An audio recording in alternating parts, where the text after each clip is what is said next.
It's your man Miguel down at Nissan of Wichita, and you're watching Use It or Lose It. In a bottle, basically. Yo, what's up? It's your man. Thanks for coming out. So Use It or Lose It is hopefully a monthly thing where I show you how to use features on your guys' car. So a lot of you guys' cars are equipped with remote start. So if you have this circular button on your car, regardless if it's a Nissan product or not, if you have that circular button on car, you should have remote start. So with Nissans, what you want to do is you want to first lock your car. Then you want to hold down that circular button for 5 seconds. So 1 1000, 2 1000, 3 1000, 4 1000, 5 1000.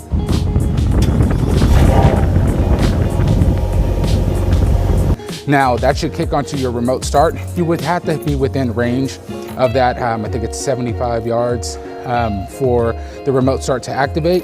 It's a good rule of thumb. If you can see it from your living room to your driveway, then you should be good to go. Now that's going to get your car warm, so that way you don't have to scrape as much ice and you don't have to get into a frigid cold car. So again, Use It or Lose It.